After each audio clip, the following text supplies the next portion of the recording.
A death fetishist has been digging up corpses to extract hair, nails, and even fingers from them.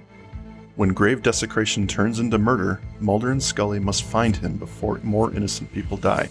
Scully endures an emotional journey that ends with her coming face to face with pure evil. This is not happening. Why'd you call MUFON? I wanted to see if there'd been much UFO activity in the area. You think this grave was unearthed by aliens, Agent Box? Well, it has all the telltale signs, don't you think? I mean, according to the literature. Literature? You know the way the hair and nails have been cut away? Sort of like they do in cattle mutilations. Well, I hate to disappoint you, Agent Box, but this doesn't look like the work of aliens to me. No? How can you be sure? I've seen this kind of thing before when I worked at Violent Crimes. Whoever dug this up probably used a backhoe. If you take a cast to the ground in the area, you'll probably find fresh new tracks leading from here to a garage nearby. You think? Yeah, he may work here, but it's not likely. Though he's probably worked at a mortuary or a cemetery at one time or another. Probably even been busted, but you won't find any record of that. Tends to be bad for business when those kind of stories get around. You're saying some human's been doing this? If you want to call him that. Welcome back to the show, ladies and gentlemen. I'm your host, Mike. With me today is Andrew, and you are listening to This Is Not Happening, another X-Files podcast. How are you doing, Andrew? I'm doing really good, Mike. I just ate 4 pounds of brisket. Well, that's good. Might have to stop for a potty break. Yes, there may be a station identification break in the middle of this. Good to know. No, really tasty, but I don't know whether it's going to set me up for what we're about to watch and review. So, well, it's good to have eaten first. It's true. You don't want to be snacking during this particular episode because No. you might have your appetite just leave you. Especially if you're out for some chicken fingers. Oh, nice. Some fingerling potatoes. Ooh. Some lady fingers for dessert. Oh, yeah. Good That's times. almost on the nose there, but okay. It's hard to avoid that one, yeah. We are covering Irresistible tonight, and there's not to go too into it already, but everyone knows this one, and our good boy Donnie Faster is on display here. The only one of the small club of X-Files villains to get a sequel. Yeah. Arguably not one of the better sequels. To be fair, none of them are fantastic, but yeah, I mean, we'll cover that when we get to season 7, ladies and gentlemen. Now, that will be an interesting episode in and of itself to discuss which of the 3 were the best kind of sequel episodes. I think I know what my answer would be, but I think I do too. Yeah. But yeah. The audience probably does too. Yeah. Not they know too the show difficult. better than we do. Yeah. They do. So what do you say we kick this one off and let's dive into some dug up graves. I can resist it no longer. Oh boy. Mm-hmm. Ladies and gentlemen, here we go. It's got to happen. So we fade in on a tearful young woman giving an emotional eulogy for her friend Jennifer. The gallery is filled with people mourning the young woman in the casket. At the end of the service, everyone pays their respects as funeral staff look on. A well-groomed man steps into frame and is given burial information by the director as he leaves. The man watches everyone leave and slowly approaches the casket, seemingly to pay his own respects. He calls her beautiful and then strokes her hair gently and closes the casket. Not appropriate. Not appropriate yet. He's already lost points. Later that night, the director is doing some late night work in the funeral home basement as he sucks on a popsicle. Good-natured man. In the darkness around him, he hears what sounds like a casket closing. He calls out for whoever's there and gets no response. Suddenly, a humanoid demon emerges from the darkness for a moment, but he doesn't get a great look at it. He fumbles and turns the light on, and in the next instance, he realizes it's his employee, Donnie, the man from the previous scene. Only now, he looks sweaty and disheveled. When the director questions him as to why he's there this late, Donnie looks almost ashamed and fearful. He says he was working. The director doesn't believe him and notices Donnie has some scissors. He then sees a trail of blonde hair leading back to the casket. He opens it to reveal the young girl, hair all cut up and messy. She's obviously been defiled by this man, Donnie. The director is disgusted and ejects Donnie from the premises, calling him a freak. He says he should report him, but as we find out, he did not. Donnie relents, walks away towards the camera, ominous overhead lights casting deep shadows on his face as he absorbs the camera. Credits. Yeah. So this is an intro, right? This one's a little heavy. You know you're going to get into some deep doo-doo in this one. Yeah. There's a lot of disturbing things in this episode already, and maybe even, I would say, some taboo subject matter for primetime television. I can imagine there are some conversations around the table when you're a Fox exec. Oh, and yeah. They say, we want to do an episode about necrophilia. What do you think the censors are going to say to that? Well, if I am not mistaken, Chris Carter was turned away in so far that he could not outright say that Donnie was being sexual with the corpses. So they had to make some adjustments there. Again, take that with a grain of salt, but I believe I read that. Frankly, I think probably makes it better. I would argue that, yeah. It's the implication of what he's interested in, which is the horrific part. And it's interesting to me on that level because we don't really know what he's doing. Outside of the physical stuff with the hair cutting and the fingers. But yeah. So a couple things about this open, which I think are worth dwelling on. Yeah. The first note I took down when we talked about Donnie Pfaster is that he's a shark in a human suit. And I think that attribute of him, like, that is so hard for an actor to, I don't know, just in his demeanor, just the way he's portraying it, to send that message to the viewer, and without even saying anything, that's what you get. Yeah, I've got some comments later on about the way he's played this character, and I very much agree with that.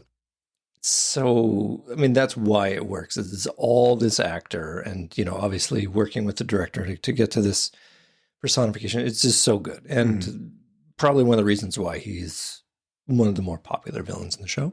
Yeah, Nick Chinlund does a great job. Known for roles such as Billy Bedlam in Con Air, another classic movie. You're right. Yeah. Is it just me, or is the corpse breathing? Oh, I'm sure. Yeah, I think I noticed that a few times. Every time I watch this, I'm like, is she breathing? At least in the first scene for sure. But yeah.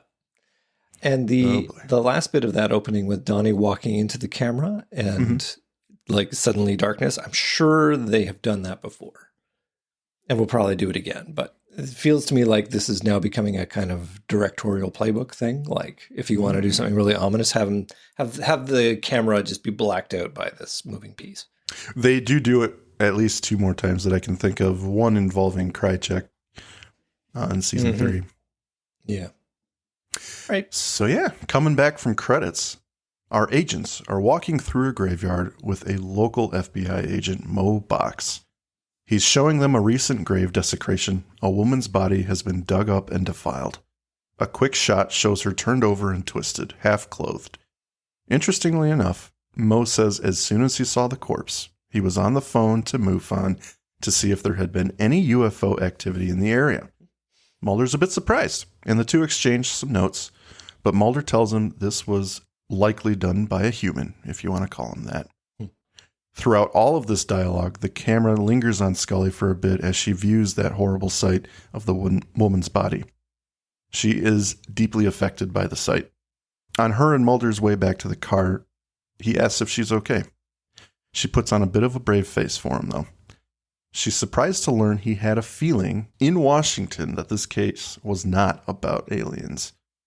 And as she begins questioning why they came all this way if he knew this had nothing to do with aliens, he throws up 2 tickets to a Vikings and Redskins game for the 2 of them. He wants to take her to a football game. Isn't that sweet? Isn't that a date? That's a date, I think. Date. I think it qualifies.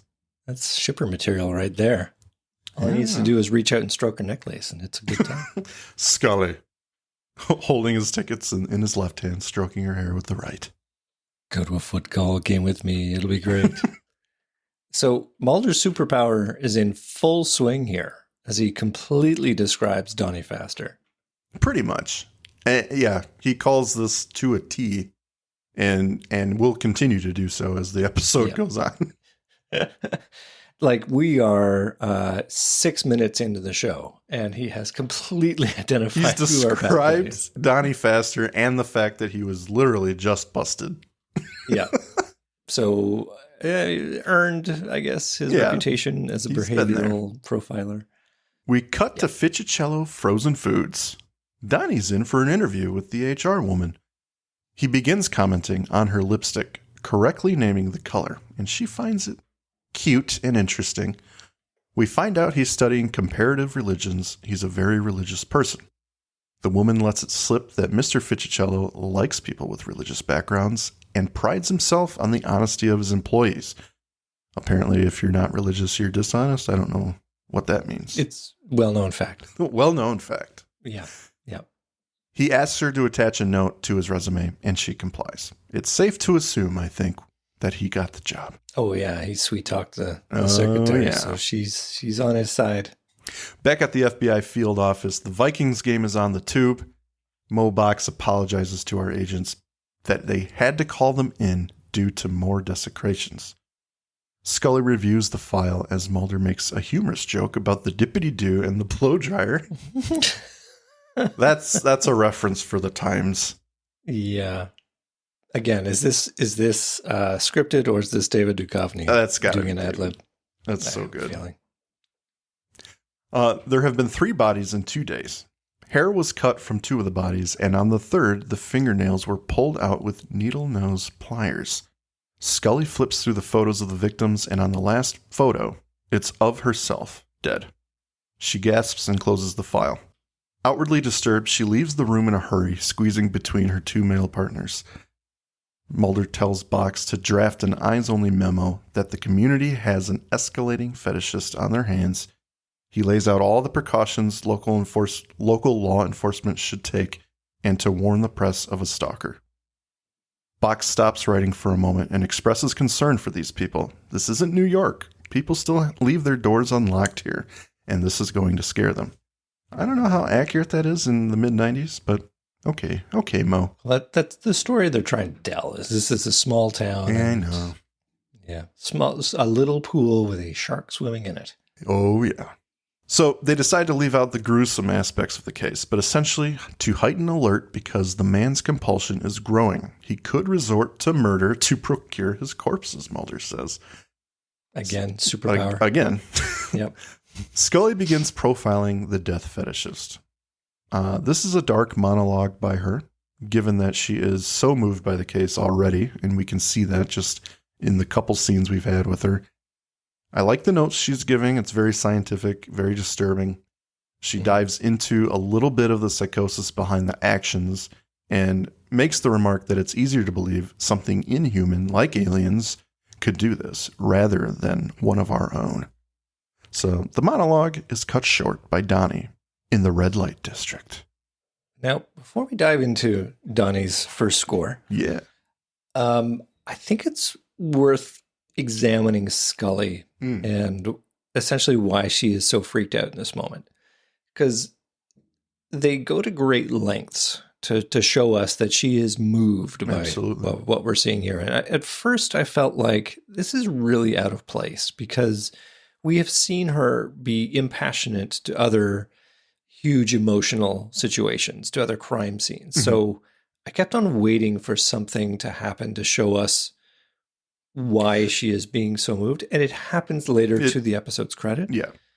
But I felt like it was, I don't know, maybe I'm the asshole for not realizing, oh shit, yeah, she had this huge experience that has just recently come to a close. But that is unfortunately a result of the series being very cavalier with the timeline. Like literally she can be abducted and then rescued. And then the next episode, they are back to investigating something in a mountain, and there's no reference back to it. They linger between the serial and the episodic in a way which makes us not really care about the emotional states of these characters. So when they dive back in to tell us that, oh, she's affected by this case because of what's happened to her previously, I feel like that's a bit disingenuous. Like, okay. Oh, now we're supposed to care that she was abducted in a way that we didn't care in a previous episode.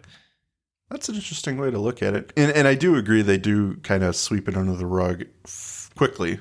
The show has a knack for drawing things out, sometimes maybe later on in the show. But right now, yeah, they take this one and, it's business as usual by the time she's coming out of her coma in one breath. Yeah. But yeah, I can understand that. And I do like that they draw attention to it later on in the episode. At least it's, I can grapple with it in certain ways and maybe come to accept it for what you're saying. But yeah, I would say the first one or two viewings, it's a little off-putting. Like, why do you care so much now? Is it just because it's women, or is it because of something deeper? Exactly. They do not give us, and I don't think they need to give us, but I think the problem is that we view her as a very strong character. Definitely. So when we see her vulnerability for pretty much no discernible reason, it's like, where is this coming from? I don't understand. And I'm glad that they answer it later, but it is annoying for the first 20 minutes where it's not really addressed. And Mulder being completely blind to her being so unsettled is a little bit off-putting as well. Well, I think he does notice it pretty quick. He's trying to coax it out of her to be honest with him. Because he picks up on it. He even picked up on it on the way back to the car. Is everything okay? So I'll push back on that one a little bit. I think he's noticed. She's just noticing that she's not being honest with him, but he's not trying to press it. Yeah, and at the risk of dwelling on this a bit more, I think that this is not Mulder's episode. No. So we don't get an opportunity for him to say, I need to be vague and opaque and not draw this out, because if I do, it'll make her feel uncomfortable. In the same way that she gets to later on say, I need to be strong so that my partner doesn't feel he has to take care of me. Yeah. So, okay. Well, I'm glad we had that little bit. Yeah. So Donnie arrives in the red light district. He picks up a beautiful young blonde woman, a working girl. He talks her into a couple of hours, and we cut back to him letting her into his apartment. It's cold and dark. Donnie wants to run her a bath. My first note here is run. Yeah, exactly. They haven't even settled on a price, because eventually he says, I'll pay more if that's weird. I'll pay extra if that's weird. Yeah. He has more bottles in his bathroom than my wife. Which is not to, throw Donnie under the bus for anything weird. Absolutely not. Listen. It was just something I noticed. Yeah. He asks her if her hair is chemically treated. Again, run. She comments on the strangeness of that request. And over the camera, in a seductive fashion, she lifts her leg to put one foot on a nearby chair, revealing her thigh highs. She begins unlacing her heel. And through the suggestive pose, we see Donnie getting the vapors. The phone rings. Donnie goes to answer it. It's the lady from Fichicello Frozen Foods. He's got the job. Isn't that wonderful, Andrew?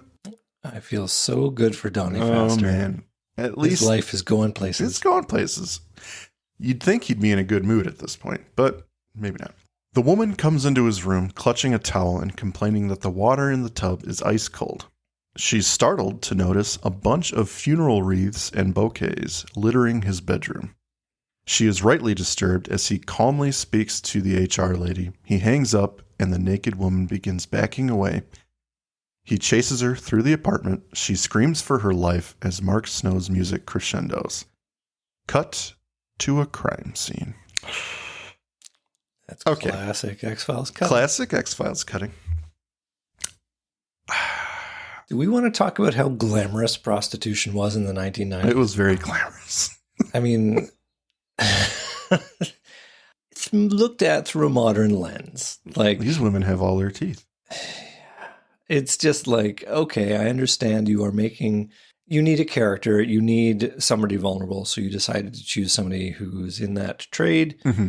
But I feel like a modern story would be a little bit more sensitive to the fact that it's not necessarily a conscious choice. Like everybody who's on that lineup looks like they're having a great time. Right. We're all enjoying ourselves being prostitutes. It's a great life. And, she's just so thrilled that Donnie pulled over and they're going to have a date. It's like, okay, this is a little rose-colored glasses, but whatever. It's what you want from your plot. Yeah. I would say it's a little unrealistic for sure. Not that I have any clue. Experience. Okay. I'd have zero experience with this, but I have seen it growing up in a city that is not exactly rich. So yeah. But maybe in the 90s, maybe. Like before the age of the internet, like there was no way to advertise. So literally you did have to look really great on a street corner. It's very possible. I was waiting for the moment where, when she was undoing her laces on her boots or whatever, and as you said, he was taking the vapors. I was really looking, and it's a pity because I know exactly how this episode goes, but I was sort of reimagining an episode where he sees her fingernails and they're all kind of gnawed and gnarly from, having to work on the street. And he's just like, oh, no, this is not good. Get out of my apartment. These aren't pretty enough. Yeah, I have some Lee press-on nails. Can you just maybe put these on? I can't look at you right now. Just go. I would like to paint your nails. Yeah. So does it cost extra? I'll do absolutely everything to your cuticles, your nails, your press-ons, and your hair. And but we have to do something before I cut you up. There will be no sex involved tonight. You're going to walk out looking like $1 million. This is going to be a 2-day affair. So the agents arrive to a crime scene populated with police. There's a body under a white sheet down in the dirt. They bring in another working girl, the one who saw her friend get into the car with this man, to identify her. Donnie's cut all of her hair, her nails, and has even taken some fingers. Mulder goes to see the body, but Scully resists. This case is very much getting to her at this point. Yeah. Yeah, she needs a moment. So the next morning, Donnie pulls up in his new white van delivering to a local residence for Fichicello frozen foods. A woman answers the door and lets him in. Can I just ask, first of all, what is this service? Because I know exactly what this is because growing up, I had a neighbor who, shameless plug, but I'm not really trying to plug anything. But the Schwann's man, I don't know if you know what Schwann's is, but I don't. In the 90s, it was a food delivery service that would have packaged foods, a lot of which was frozen. Yeah. And they would just drop them off. It was like a standing order, like weekly or biweekly, something like that. And would the delivery man come in through the back door, which was left conveniently unlocked, and then stock the fridge? Solely. He wouldn't come in through the front. And he requested all the adults be gone. So yeah, of course. Yeah. But hopefully cleaned out the trash and, It was weird. We had 0 drain clogs for the longest time. Amazing. Yeah. So my sister never had to rearrange her underwear drawer. It was so oh God. Taking it that one step further. The immediate bond that I hate, whatever her name is. I hate it. Like, this is Donnie, the new delivery man. If I have to complain about anything, it is Mrs. Oblivious. This is the second time, the first of 2 times that she's on this show. This actress who does a very fine job. Yep. But she plays 2 oblivious characters. One is here, and the second being the oblivious tenant in Too Shy, who's hitting on. It's just like, wake up. Well, it just strikes me that it's so strange. Like, I understand this is small town America in the 90s. Nobody locks their doors. I understand the dynamic you're painting, but it's exactly like, what? Nobody does this. Exactly. Yeah. And I actually wrote in my notes, it's classic Chris Carter overselling. Yeah. Like, as much as I love his writing a lot of times, and, great. He gave us the X-Files. We all love it. But he has a knack for doing this kind of thing where it's just like, can I beat you over the head with the point I'm trying to get across? And the point is, everyone's very trusting in this neighborhood for some reason. And you're not just vulnerable, you're super vulnerable. You are so you're giving it away. Yeah. You're going to tell a man who you've never met and is delivering food to your house regularly with your 3 daughters, 2 of which I would assume at least are underage. Oh, we leave the back door unlocked. No problem. Just drop it off if we're not home. But she's thinking to herself, those Fitzcellos, they don't hire no schlubs. That's true. It's a family business. Yeah, he's a religious man. She went to school with him. There's no way he would hire some loser. We are in good hands. Oh, my God. So, okay. So, Donnie goes in the house. The lady lets him in. She is super happy. She's your typical 90s Hollywood housewife. She's baking cookies as he loads her freezer with goods. She is just so talkative, and oh boy, they love Skip, whom Donnie is now replacing. Her daughter comes in, and Donnie introduces himself. This scene is disturbing because as the daughter walks out of the room, Donnie takes a moment not only to watch her leave, but to, I guess, compose himself afterwards. Take the vapors. Oh my God, checking his vapor level. It's at this point, oblivious housewife mentions we have 3 daughters. And Donnie uses the bathroom to, I hopefully just pee. Because that's an awkward, I need to use the bathroom moment after what we just saw. Yeah. As he washes his hands, he notices the waste. Moisturizer up there. My scalp gets a little bit dry. I couldn't help. Do you have Lubriderm? Yeah. I noticed your hair is chemically treated. Oh, is that L'Oreal? Yeah. All that to say, sorry, finish this scene and then I'll tear it apart a bit more. Yeah. But go ahead. As he washes his hands, he notices the waste bin and picks it up. He rifles through it until he finds some treasure, Andrew. Ratty hair. And if that's not unsettling enough, he lifts the tuft to his nose and inhales. Sweet Jesus. Full props to Chris Carter on the writing of this scene. This is so disgusting. It takes the mark of a genius to really fully plot out what is going to give that pure body creep factor. And this is it. This is definitely qualifying. Now, the question is, where did this little tuft of hair come from? Because what was that question? How does this tuft of hair end up in a I was going to ask. So is that hair, leg, or other regions? Well, either one of those answers presents its own special difficulties. I mean, I cut my own hair, so for me, it could end up as a reasonable ball like that because I don't have long hair, and I could see that being the bill here. Maybe this is the man's hair. We don't know. Could very well be. But I just feel like, is that you cutting your bangs or something? I don't know. This household, it doesn't look like you'd be doing your own hair cutting. So no, which begs other questions. So it does. Moving on before this gets X-rated. Any more awkward. We all know what Donnie's into, so we don't need to go into it. But it is funny. As he goes to leave the bathroom, the mom is at the door and lays one more important detail on this new strange man. If we're ever not here, we leave the back door open. Cut. Thank you, everybody. She's just at that door, but there's that, oh, hi there moment where it looks like maybe she was spying through the keyhole or listening at the door. I think it was one of those moments that we've all had where someone's going to knock and they just happen to be knocking at the moment. Yeah.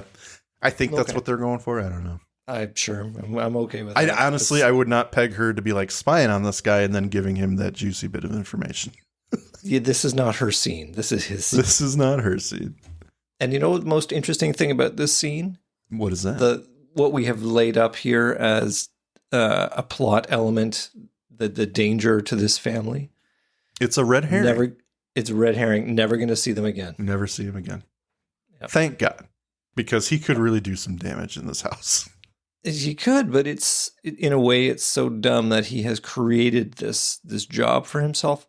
Actually, let me back up. Let me back up and say that maybe he is, in fact, quite smart and is adhering to the oldest of larcenous sayings, which is you don't eat where you shit. So maybe he knows maybe if I do anything untoward in this house, it's going to come back to me. So that could be. It's a good gig. Don't mess it up. I think Take your free hair and the go. goal of this whole scene is just to freak people out because we're all thinking in our heads, shut the fuck up, lady. But nothing ever happens. Lock your door maybe once or twice. Yeah, maybe lock your door. We cut to the morgue. Scully preps for an autopsy of the latest victim. She's surrounded by male agents observing her progress. I don't know if that's important or not, but the fact that the agents are male and they're all like surrounding her. I don't know if that's supposed to mean something or it's just it's very weird for an autopsy in this show for her to be surrounded by people. So I noted that. For other people to be there, I don't think that's an accident, and I think it's worth noting. Mm-hmm. What I liked about it was, okay, if the downside of all of her freak out moments is we don't know why she is suddenly so vulnerable, and we'd like to have some answers to that, please and thank you. The upside is when we get to this point of an obvious mountain to climb, we get to see her resolve in doing it. And we're like on her side, wanting her to succeed, and she's going to do it. Yeah. And so that is a nice character moment for her. And the presence of all these people suddenly gives her an audience that now she has to perform to. So I like that they're setting up this moment for her to succeed. Still weird that we don't know why she is freaked out, but thankfully, eventually the mystery will be solved. Yeah. During this scene, another monologue overlays. Scully's monologue is again very powerful and haunting. She concludes that this killing was done for the sole purpose of extracting hair and nails. It is one of the most dehumanizing things she's ever witnessed. The victim's friend is now trying to identify someone from a lineup, to no avail. She says he looked normal, and she thinks his car was white. That's not helpful at all. But not at all. Yeah. That's all they got. So Mulder says that the hooker was just convenient. This man wants trophies. All his victims are all young, attractive women, and there's a deep psychosis, an unfathomable hatred of women. Yuck. Shout out to Detective Boggs. I really quite like that actor. I love this guy. Yeah. Very much an everyman detective. Very much like... I just, this area, we don't have to deal with these kind of issues. And, how am I going to deal with this? Ultimately, he's going to save the day. Yeah. So. Through we'll get there. But Donnie is now in class. He's sitting in the back. A woman in the front of class catches his eye as he's attempting to listen to his instructor. The iconic, deep, sinister chords by Mark Snow tell us once again that Donnie is up to no good. He's locked on. He's just staring at this woman at the front of class. Again, I wish she had horrible nails. Because then he could be like... Everyone in this town just stops doing their nails just as a precaution. That's all you need. Cut your own hair. No one takes showers and, just play in some mud every morning. Yep. After the class, the woman heads to her car, but Donnie stops her. Now, I find this scene very interesting because it really plays up his inabilities with women.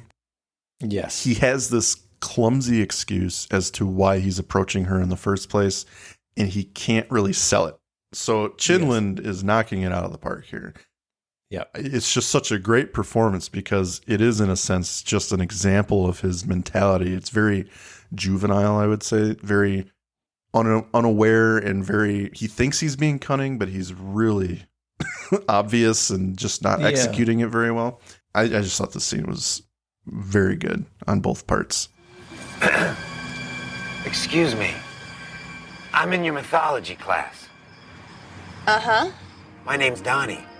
I sit a couple of rows over. Maybe you've seen me. I don't know. I know. You sit up front. I was going to my car, and I saw you. And did he ask us to read chapters 10 and 11, or 11 and 12? Oh, I think it was.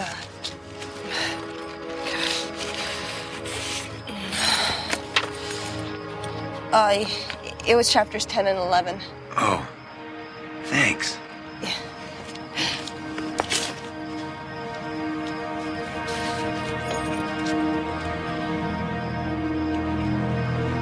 I have to go now. Don't go.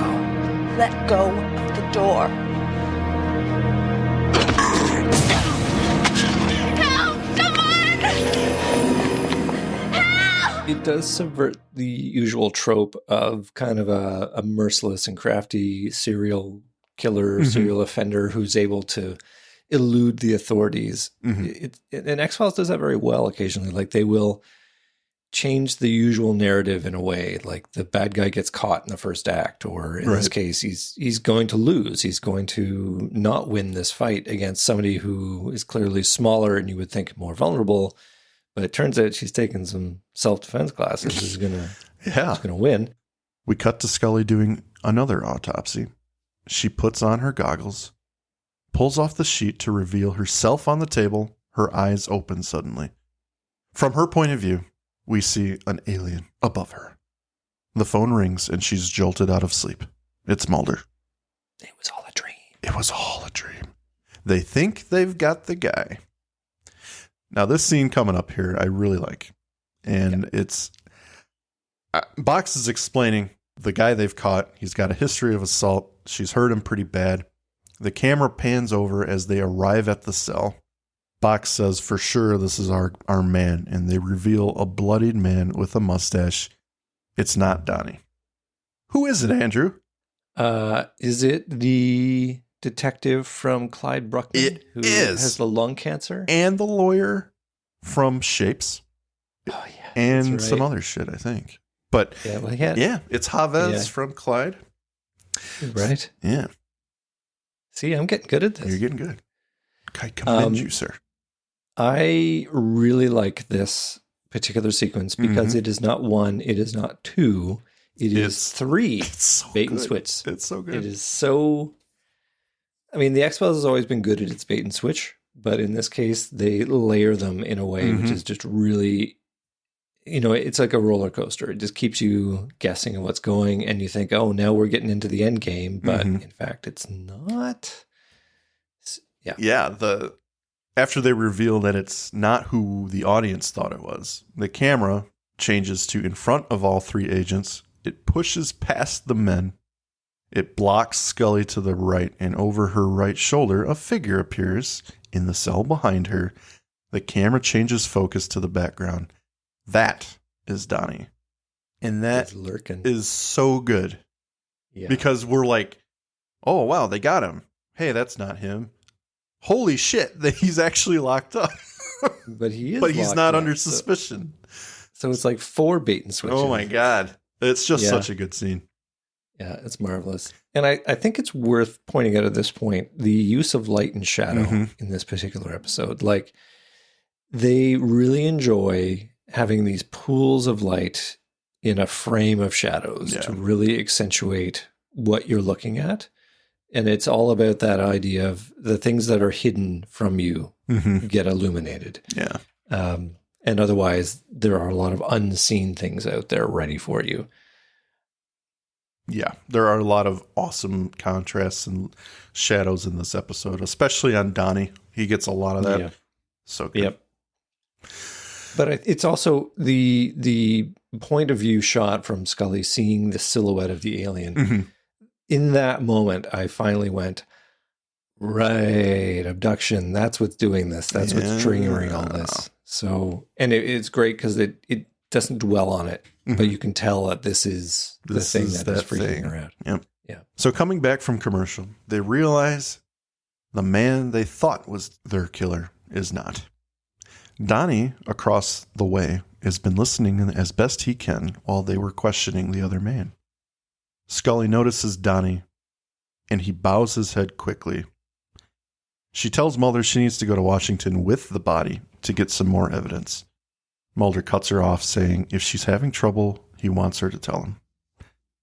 He shows genuine friendship and compassion for his partner here, and he tries to make her feel better, but she does insist that she can handle it. Yep.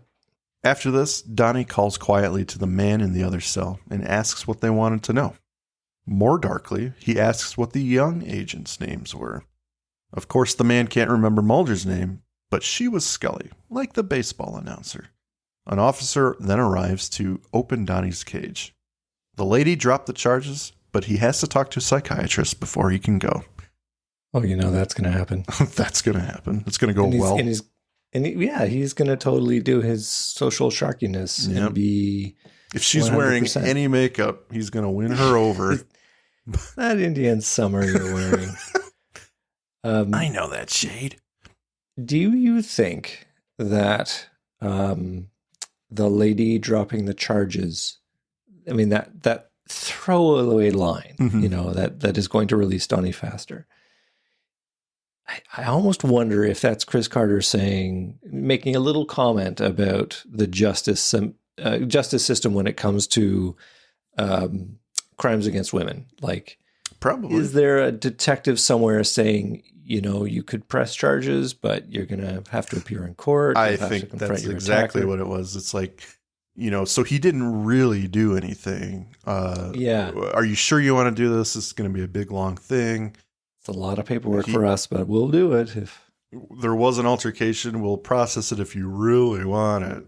Yeah. I totally believe that. I feel like that's the unspoken thing here. And almost the way that the cop who lets him go says the lady's dropping the charges, there's this element of like, she really shouldn't. And if I was another, if we were out there in an alleyway, I would tell you how cool I am with the fact that the lady's dropping the charges. Yeah. Exactly. So back in DC, Scully is talking to a male agent in the lab. He's going to put all other work aside. And Andrew, I have to ask, before it gets answered in a few minutes, is this Danny?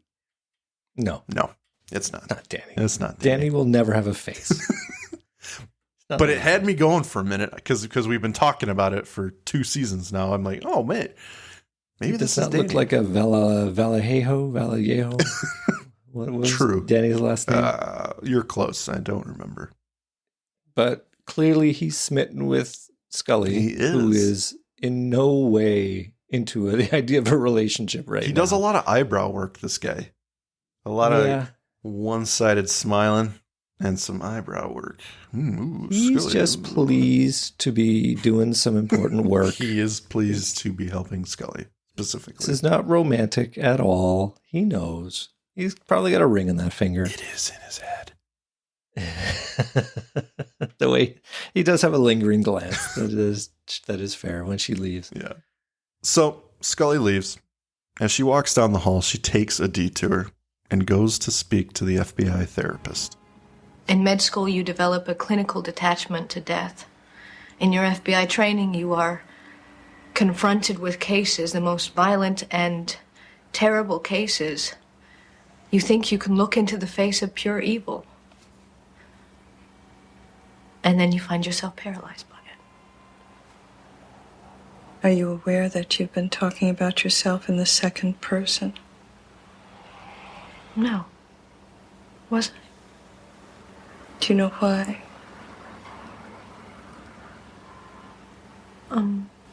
Probably is another way of trying to detach myself from it.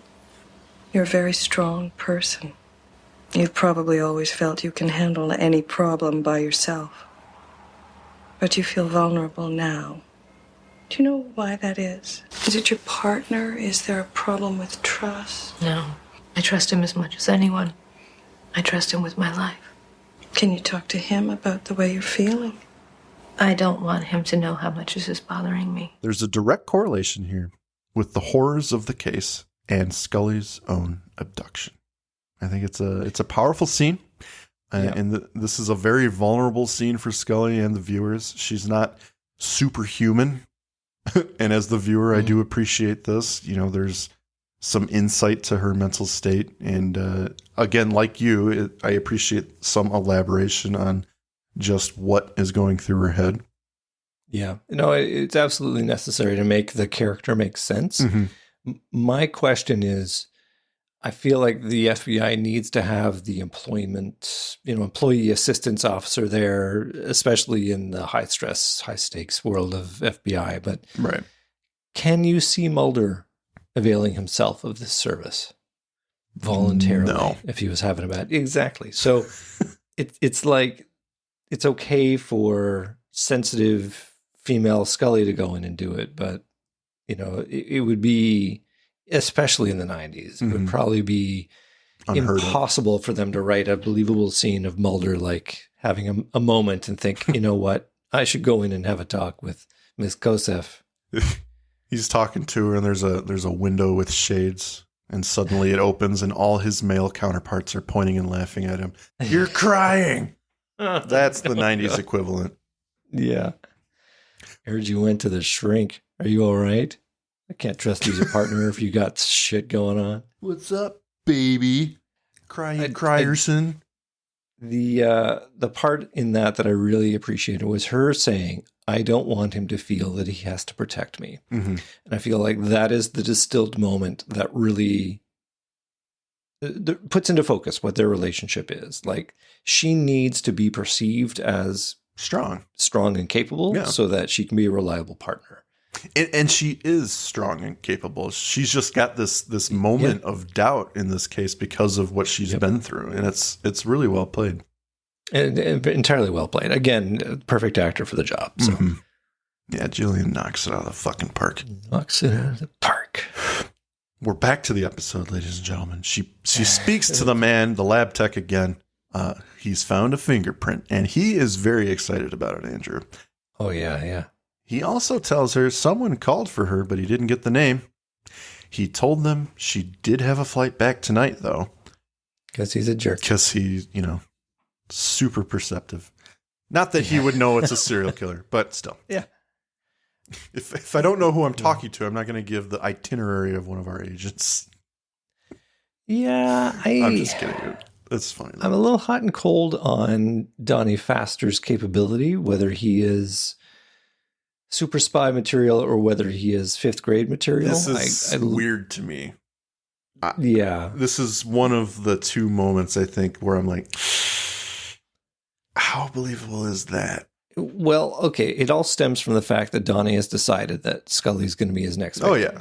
Yeah. Because it's like, you want to talk about reasonable expectations. It's like he's gone from picking up a prostitute and deciding to do his escalation with her, and then to an FBI agent, when really he should probably be scaling back his operations, maybe leaving town. Well, and that's the thing. He doesn't really perceive his situation. And that's kind of what I'm hinting at when I say earlier in the parking lot with that classmate, there's a juvenile aspect to his mentality that he's not a mastermind criminal. He's just good enough for what he's doing. And I think that's part of what's happening here. He's just not thinking things through about people are obviously onto him. He was 3 feet away from the people looking for him in the jail. Yeah. So got lucky and he got away. Yeah. So there's an element to his brain that's just not processing that he needs to scale it back. Like a normal serial killer might, there are the super intelligent ones that would keep going and taunt the police, but he's not one. I don't think. He's got his next fix lined up for him. They literally leave the back door open for him. Mm-hmm. So the fact that he decides to choose Scully is strange to me. But it makes the episode rush to a conclusion, which I guess is helpful for ending the episode as opposed to making it a 3-parter. In a brief conversation with Mulder on the phone, Scully relays the good news. They've got a fingerprint. She's going to modem it out to them as soon as she can, and she will then be flying back. Use the modem. Mulder says in a comforting tone that they could always use her help. And that neither of them called for her. Suspense. And then she just gives a little, Yeah. The end of that. All right, well, I'll be on the flight. It's not going to come back and have any no implication whatsoever. None at all. Yeah. And in a jarring cut, the cavalry bursts down Donnie's door. The apartment is empty. They clear it. Box calls in an APB on Donald Addy Faster. Mulder summons him over to the freezer and shows him fingers along with peas and carrots. Oh boy. Where you keep the fingers. Yep. The next set of scenes happens pretty quick. So I'm just going to run through them and then we can talk about them if we need to. Scully rents a car, and across the street as she pulls out, we see Donnie watching her in his own vehicle.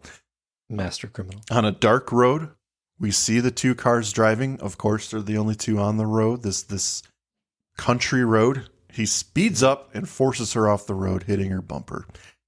Back at the office, Mulder and Box are then informed that they've found Scully's car after she has been deemed to be late to arrive.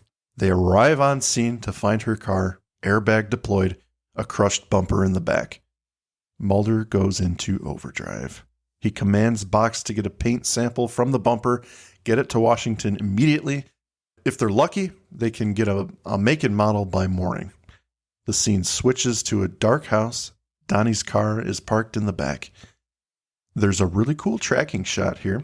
Through the darkness of the interior shows Donnie leave frame. He walks through the house and then he re-enters the frame through another doorway. All in one shot. I think it's kind of cool how they did that. But he's just walking about this house and he's running yet another bath. Scully tied up in a closet. Uh-oh. Is this bath heated? I'm remembering there are vapors coming off of that bath. Well, he's got the vapors, but there are no actual vapors coming from the tub. Well, there better not be because it's a cold bath. It is a cold bath. Yeah, it's a cold bath. Again, I guess it's easier to do that. Yeah. So Scully's tied up in the closet. She looks up dazed as Donnie opens the door. She sees a horrifying demon peering at her, just like the one the funeral director saw. Mobox gets some info about the car color, but there are about 60,000 cars that fit the description in this area alone. Yep. Mulder's on his cell trying to hear both his and Box's conversations. Nobody saw anything at the rental agency, and his frustration is growing here. Nothing? No one saw her leave the rental agency. There was no attendant in the area. Sorry, Mulder, that's all we got. You know, people videotape police beatings on darkened streets. They managed to spot Elvis in 3 cities across America every day, but no one saw a pretty woman being forced off the road in her rental car.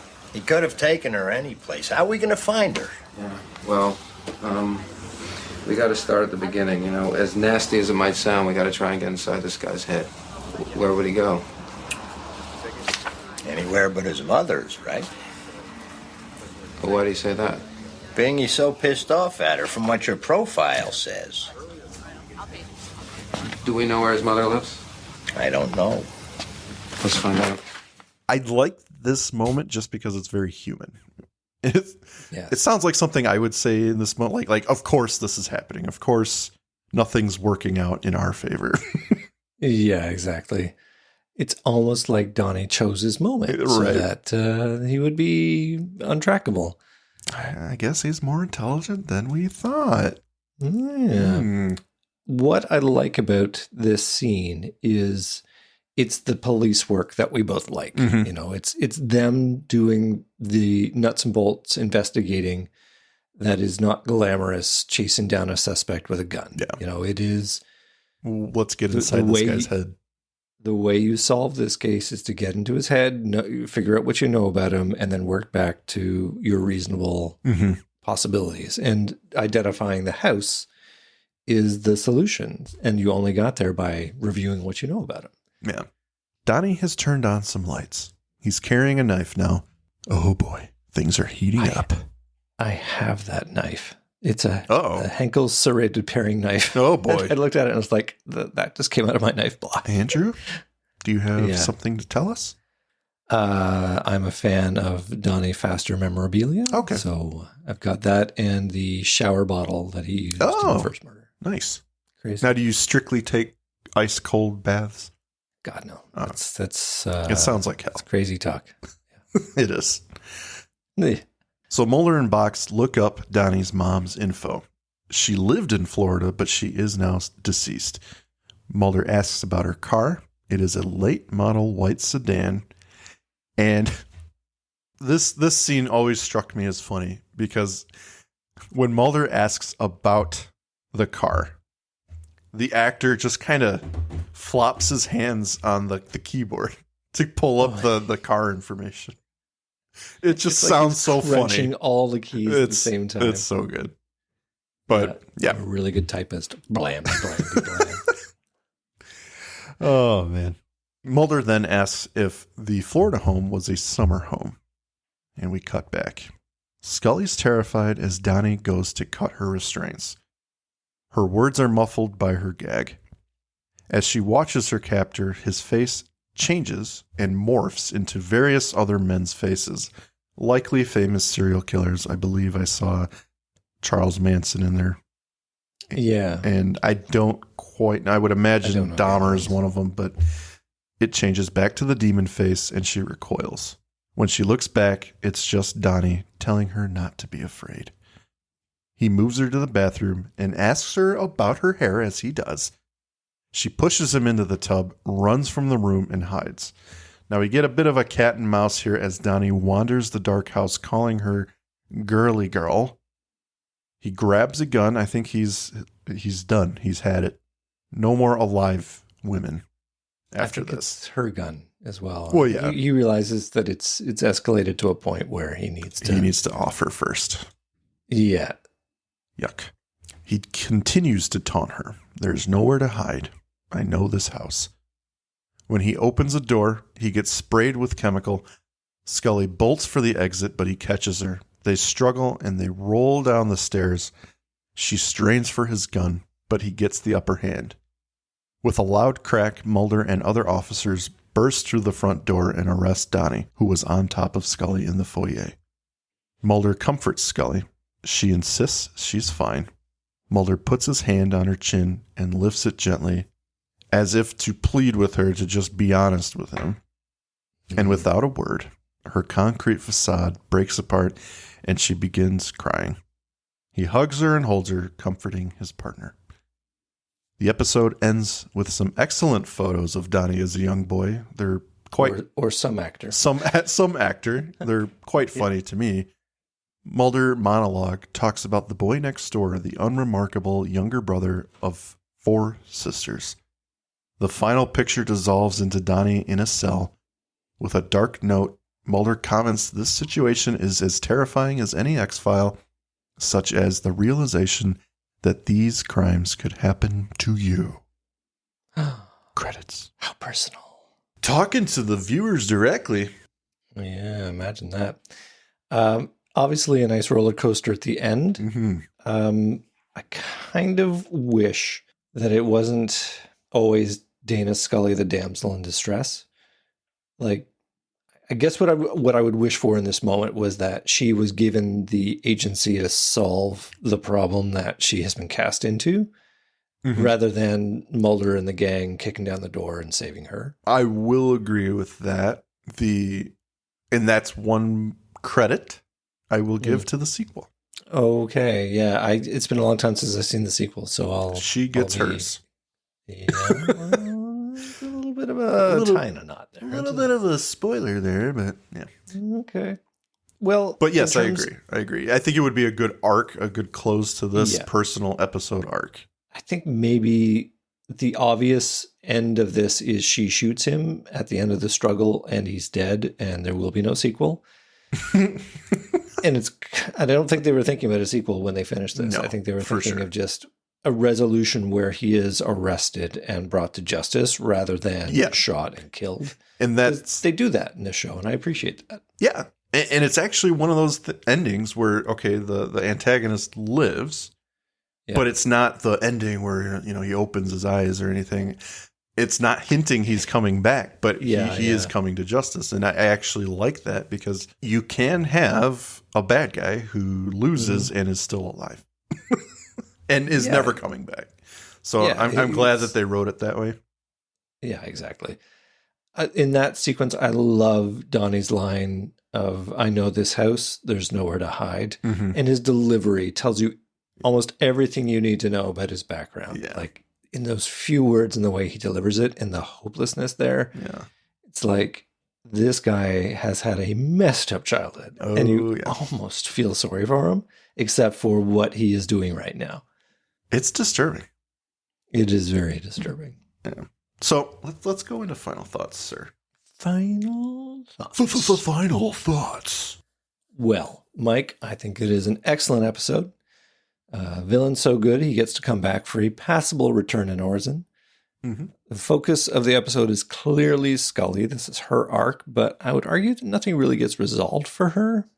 In fact, you could probably argue that after this, she should be going on extended leave because, man, the shit that 2 times in a few episodes. Exactly, but instead they're gonna go right off to New Hampshire for a D-hand, and like, oh God, they never get a break. She can't get a break. No, she needs to go on vacation where something crazy is going to happen to her. The use of light and shadow in this episode totally sets off the creepy factor, underscored by some particularly off-putting music. Mm-hmm. And I can only imagine that Chris Carter would have preferred the story to go to a much darker place, but was probably reined in by Fox to keep it safe for TV.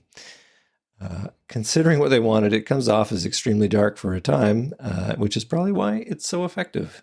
Absolutely. So, yeah, totally good. I like that it is not always aliens and spacecraft. This is a down-to-earth police procedural, and it works really well in this setup.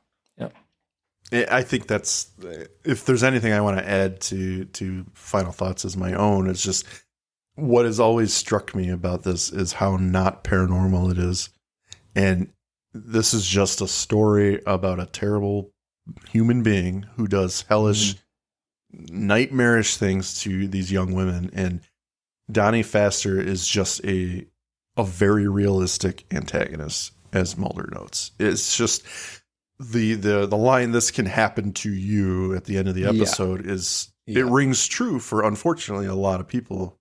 And they wrote this episode so well, Chris Carter, and it was acted so well, especially by Nick Chinlund, that it just comes to life. This story is concise, it's believable and terrifying at all the right moments. And there are those moments like with the housewife telling him in this, oblivious manner, and we made jokes about it. They leave the door unlocked, whatever. But it's really the only... It's that oversell I was telling you from Chris Carter. There are a couple moments where, I have to scoff a little bit, but this did happen. But in this moment, it was unbelievable for me that people in the 90s acted like this. It sounds like she's written like a 1940s or 50s sensibilities character. That's how she comes off to me. Like, where, before the serial killer really emerged in America, this woman's just telling someone she doesn't even know how open and free her house is and how many daughters she has. But yeah, and they've all got great hair. That's kind of they've all got great hair. But aside from those very small gripes, I think this episode is just written so well. Again, executed and acted very well. And I think Nick Chinlund does an amazing Pfaster. I love Mo Box. I'm always a fan when outside law enforcement or FBI in this matter is cooperative. And I think I'm in those instances, there's this episode, there's an episode like Drive, Syzygy, where they're working in tandem with the law enforcement. And for me, it's helpful to the story because there's one less element to be aware of. There is the trope in the X-Files where the local sheriff wants nothing to do with the FBI, and I don't recall calling the FBI. Yeah, exactly. And that's one more thing that they don't necessarily need all the time. So to see them they mix it up. Yeah. And I think it's about the story they want to tell. And in this case, it was kind of humanizing the serial killer. And it's funny, I was thinking, but more the next episode will cover, but the idea of the plot letting you, as the viewer, look over the shoulder of the villain. Yes. And we do that here with Donnie Pfaster.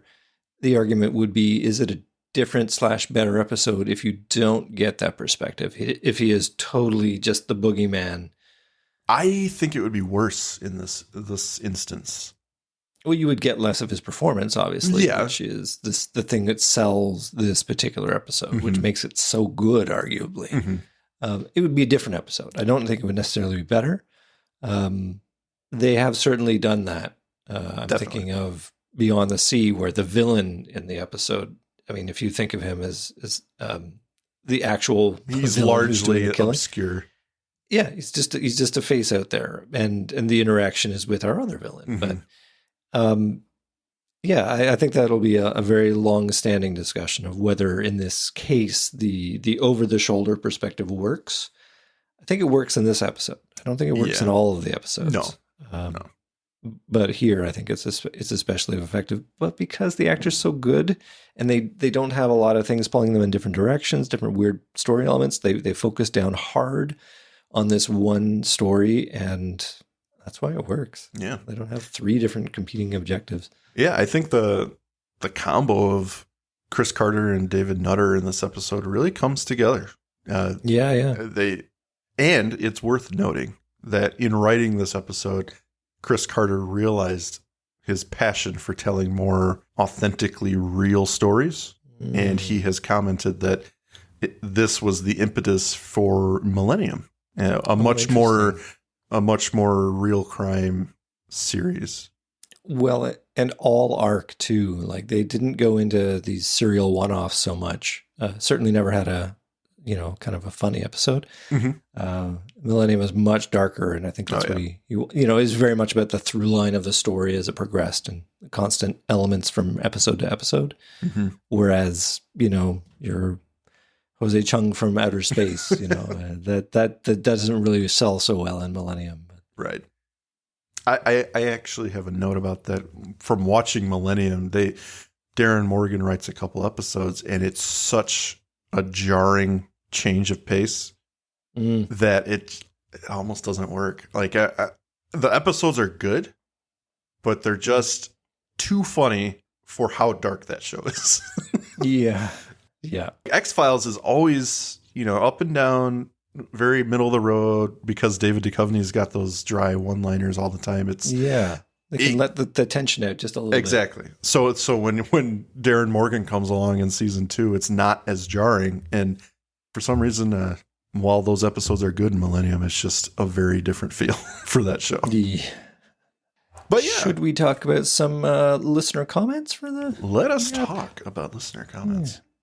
We have one from Liza M., where we have Heterodomer watered down for the 90s network TV. This might be the creepiest episode of the show for me. Interesting. On a creepy factor, is it the creepiest for you, Mike? It's creepy. Creepiest. I would say I would agree in the sense of subject matter. Creepier than Home? Home is just disgusting. I was never creeped out by it. It's just disgusting. Yeah. Yeah, I would say it's up there. Off the top of my head, I can't think of anything creepier. Let me give it some thought. I'll try and come up with something. All right. How about you? Is this the creepiest?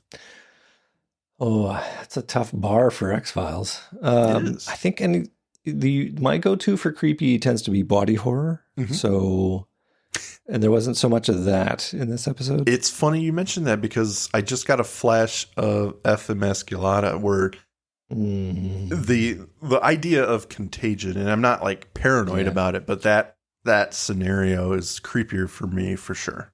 Yeah.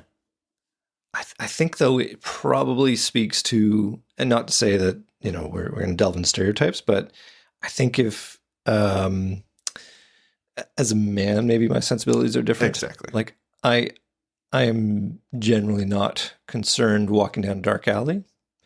I'd say I'm not never concerned, but I'm certainly plenty of times concerned. But I wouldn't generally go there in that place, but I think that other people might. Exactly. So a show which kind of exploits that is totally going to be fucking creepy. I completely understand her point of view. And that's, as someone who doesn't have to worry necessarily about that, of course this wouldn't be as scary to us.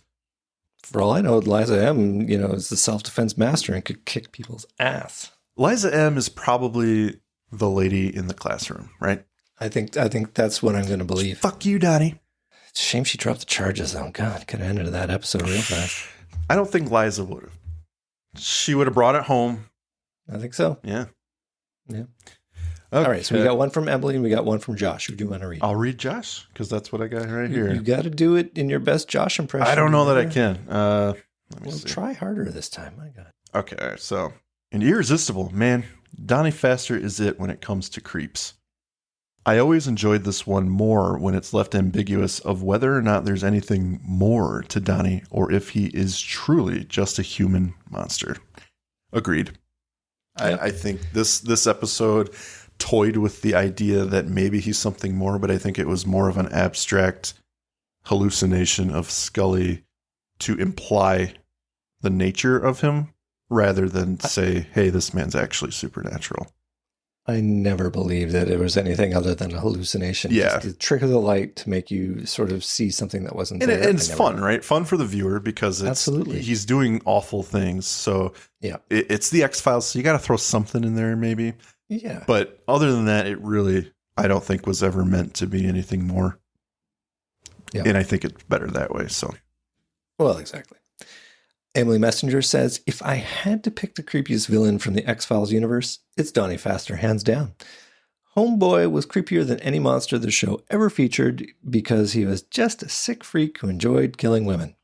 I'd take a liver-eaten mutant over a death fetishist any day. Interesting. All three of those comments used the word creepy. Creepy. So there's something there. There is something there. Technically, he was a freak that enjoyed taking souvenirs from dead people. I'm not sure whether he got off on the act of killing. Yeah, Donnie's all about what happens after. Yeah. I like Mulder's idea, though, that he's going to escalate to procure his own corpses. Mm-hmm. I like the way he put that. Yeah. That's, again, the episode's written that way, right? So it works. But interesting take. Very much. I appreciate all these comments, ladies and gentlemen. Thank you very much. We encourage everyone, even if you're new, we want to hear from you. So let us know when we post our episode comment section. Just feel free to say anything and let us know how you feel. And you yourself could be read on the air. And if you include some character notes, we'll do a voice. Possibly. And a little impersonation. Yeah, we can start. I mean, something. You heard Mike's awesome Josh impersonation. It was fucking terrible. It's like hearing him from his award-winning Nastygram podcast. Award-winning. Mm-hmm. Well, is that it? Have we resisted? I think we've resisted. Actually, no. Let us resist prolonging the end of this show. So, double negative. Okay. Well, that's the episode, Andrew. So if you would like to say goodbye, please do so. Good night, everybody. Lock your doors and windows. Don't be like those people in the unnamed place. Oh, hi, strange man. Let me tell you all the security flaws in our home system. Wait, Minnesota. They're in Minnesota. The cop cars say Minnesota. That's right. You want some soda? You want some soda in Minnesota? Minnesota soda? All right, let's get out. Bye. Bye. Thank you for listening to today's episode. If you liked what you heard, please rate and review on your podcast app of choice. Andrew and I would be eternally grateful to you fine people for helping us expand and get the word out. Also, we've got a killer group on Facebook. Feel free to join in on the discussion at facebook.com/groups/thisisnothappeningpod and become an official member of the syndicate. We do polls and we have questions for every episode to give you guys the opportunity to chime in and possibly let your voice be heard on our recordings. And please join us on our new Twitter at TINHXFilesPod, no dash, to stay up to date on everything, moment to moment. Thank you, and remember, don't stop swimming.